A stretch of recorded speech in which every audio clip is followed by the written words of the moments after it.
Crucial cognition. Tell the truth, or at least don't lie. And the reason for that is that that's a very good starting position to straighten out your life. It's really helpful to be careful about what you say and to not say things that you know are false. Never. Or is it like sometimes? Never would be best. Never would be best. Yes. I mean, it's not a straightforward thing to do, and that doesn't mean you get to tell the truth as a weapon. That's not the truth. That's a partial truth masquerading as truth to use as a weapon. I mean, you have to be sophisticated about it. But it's very useful to discipline yourself not to use your language in a manipulative manner. It doesn't work. It's a very, very bad medium to long-term strategy. And your life will become much simpler in a good way, much less anxiety-provoking, and much more exciting and adventurous if you just say what you think. Or even more importantly, don't say things you know to be untrue. One suggestion I have for people is that they listen to what they say and feel how it makes them feel physically. And what you'll see if you start to pay attention is that some things you say make you feel like you're standing on firm ground, and other things that you say disconnect you and produce a feeling of disunity and weakness. And you might think, well, that's worth it because I'm manipulating the world in some particular way to get what I want and it'll probably work. It's like, it's not worth it. It won't work. It will kick back and you will be punished for it. So one of the things that I've learned as a clinical psychologist, which is actually quite a terrifying thing to learn, is that it's terrifying when I think of my own life. I've never seen anyone get away with anything, ever. Okay. Everything you do that you know to be wrong will absolutely come back and haunt you, and usually in a magnified way. And so it's very useful to know that and to be terrified enough of that so that you become careful with what you say. And so that's... And how is that possible? Well, I don't know if it's possible perfectly, but you can always chase an ever-receding goal. I mean, you can certainly not lie. That's possible. Yes. I mean, the reason I used that formulation in the rule was because, well, you can't exactly tell the truth because you're ignorant. There's lots of things you don't know. You have your blind spots and your biases, even if you're trying to work against them. So telling the truth, that presupposes you know the truth. You can strive towards the truth. I don't think you can know it. But you can certainly know when you're about to say something that's patently untrue by your own definition, and you can certainly not do that.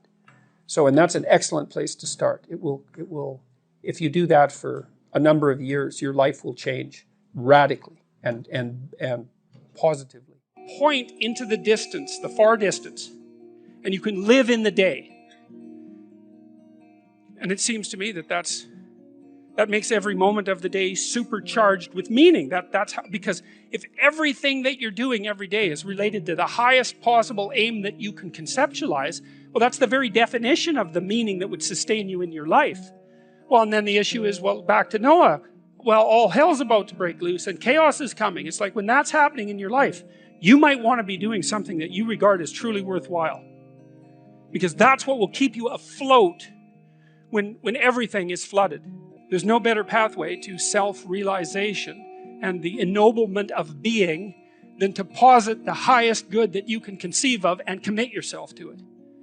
And then you might also ask yourself, and this is definitely worth asking, is do you really have anything better to do? And if you don't, well, why would you do anything else? Therefore, take no thought for the morrow shall take thought for the things of itself. Sufficient unto the day is the evil thereof.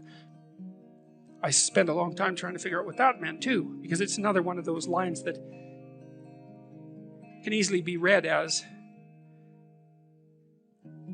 pro-grasshopper and anti-ant. You know, you remember the old fable of the grasshopper and the ant? The ant works and the grasshopper fiddles. And the ant has a pretty good time in the winter and the grasshopper dies. And so this is like a pro-grasshopper line, but it's not, because it says something else. It says that if you orient yourself properly, and then pay attention to what you do every day, that works. And I actually think that that's in accordance with what we have come to understand about human perception, because what happens is that the world shifts itself around your aim. Because you're a creature that has an aim. You have to have an aim in order to do something. You're an aiming creature. You look at a point and you move towards it. It's built right into you. And so you have an aim. Well, let's say your aim is the highest possible aim. Well then, so that sets up the world around you. It organizes all of your perceptions. It organizes what you see and you don't see. It organizes your emotions and your motivations. So you organize yourself around that aim, and then what happens is the day manifests itself as a set of challenges and problems, and if you solve them properly, then you stay on the pathway towards that aim, and you can concentrate on the day, and so that way you get to have your cake and eat it too. I'm going around everywhere I can suggesting to people, for example, that they adopt more responsibility and that they try to develop a vision for their life and that they try to tell the truth. And of all three of those things, the only idea really that competes with the truth as in terms of potency is the idea that you should strive to be positively predisposed towards being, towards existence, despite its fragility and suffering. So classically speaking, the two highest virtues are truth and love, and it's difficult to put one of those ahead of the other. Love means something like hoping and striving for the best for things, despite the fact that they're inadequate and damaged and perverse and often malevolent. And that's part of, say, love your enemies, is, well, what do you want for your enemies? Well, you might say you want their defeat. Maybe you want their violent, painful defeat, but it's better to want their transformation. It's better in all regards to want that and to hope for that and to act towards them in a manner that might facilitate that. So, and that's part of that courageous attitude towards existence that would manifest itself in positive regard for living things, especially for people. So, truth in the service of love, that's the right ethic. And it's hard to talk about those things, especially love, because the word has been weakened by misuse, which is why I offered the definition I offered. It's like, it's an attitude of courage to want the best for life, because life is very cruel and harsh, and it's easy to become turned against it and bitter.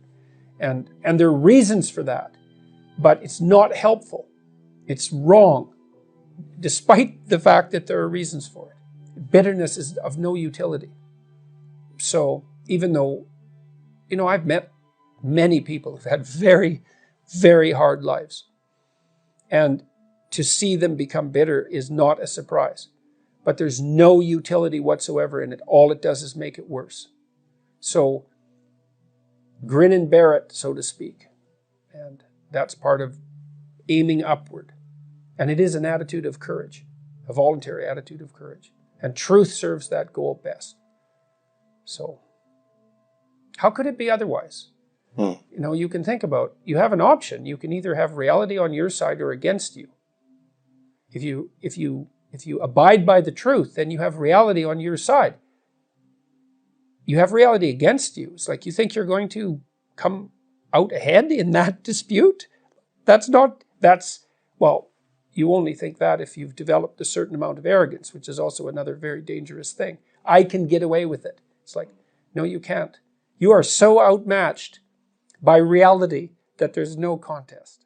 It takes a lot of rare traits, generally speaking, to push you in the direction of success. It also depends on what you mean by success. So we could do this two ways. We could go after classical success. Discipline, that's extraordinarily useful. Intelligence, that's very useful. The marriage of those two, if you have two people who are equally intelligent and one works twice as hard as the other, then the one who works twice as hard is much more likely to be successful. Creativity is another useful attribute. Reciprocity, the ability to reciprocate, that's unbelievably useful. Almost all the people I know who are successful have very broad, well-functioning social networks. So even if they don't know how to do something, they know someone who knows how to do it. and they've maintained their relationships with those All people, right. and they've done it with integrity. So they're trusted. So they have a network of trusted people around them who are highly competent. And so there's an ethical aspect to that, because you don't gather a group of highly useful people around you to trade with unless they trust you. And so honesty is a huge part of it. And I mean, I've seen people go into companies that were failing very dramatically.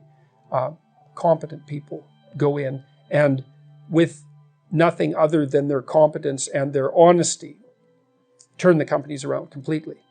And that's very interesting to watch. And I've consulted in situations where that's been the case. So honesty is honesty. I think the only real natural resource, apart from air, is honesty. It's the basis for wealth. Because if two people treat each other honestly, they can take each other at their word, and then they can cooperate. Otherwise, like if I can't trust you, God only knows what you're up to. You're so complicated that we can't do something simple and straightforward and directed together, because we're going to spend all of our time trying to figure out what in the world is going on. And this is partly why so much poverty in the world is actually generated by corruption, rather than an absolute lack of material, an absolute lack of material. Corruption is a force that produces poverty like nothing else.